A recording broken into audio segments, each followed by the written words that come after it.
Junadine Kariuki, many thanks for speaking with us. You successfully launched the Chagua Peace campaign ahead of the general elections. Take us through this initiative. Well, we came from a backdrop of the 2007-2008 elections. You know, over 1,300 people died, 600,000 people lost their homes, and the economy just suffered huge amounts of loss. So we had no choice but to be proactive this time and try and mitigate some of those circumstances that we saw in 2007. So my colleagues and I at the Red Cross, I'm the Goodwill Ambassador for the Red Cross, decided to be proactive this time and to go around talking to Kenyans about peace all over the country. But not only that, getting the politicians, the candidates, the presidential candidates to make a promise to Kenyans that they would keep the peace no matter what. And so that was really the genesis of the peace campaign. And we had a very interesting time speaking to each of the candidates, getting them to physically sign a peace pledge. You actually got 8 presidential candidates to sign this. We did. We got all 8.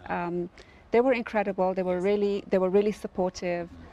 They sat with us. They talked to us for an hour or two, gave us their personal commitments, took a pledge, swore. I mean, it was just incredible. This campaign was a trending topic on social media. Did you also use other platforms? Well, the media itself, the media fraternity, were great. They were very supportive. So we got TV, but social media was a big thing.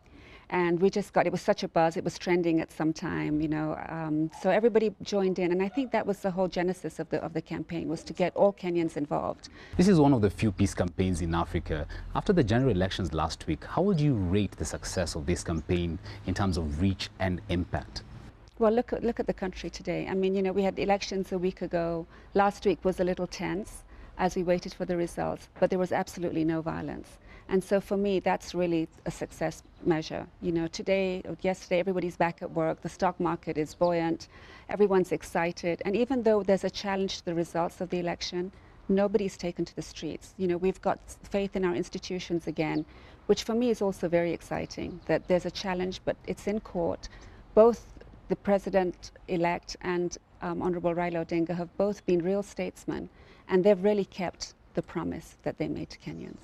Lastly, Gina, the 2007 post-election violence really had a toll on us as Kenyans, recording a 40% drop in GDP. As an entrepreneur, what would you say is the value of peace for business to thrive? It's hard to put a value on it, but in terms of just the reputation of the country and, foreigners wanting to come into Kenya, we've seen already, even before the election, everyone was waiting for this defining moment for Kenya. And it's come and gone. So we just expect businesses to grow. I think, we're seeing 7 to 8% growth. I'm excited by entering the double digits because there's so many international companies that want to come into Kenya, that want to use Kenya as a hub. Yesterday already, British Airways announced 1 extra flight, making it 8 flights a week into Kenya, which is really amazing. That means people want to come to Kenya.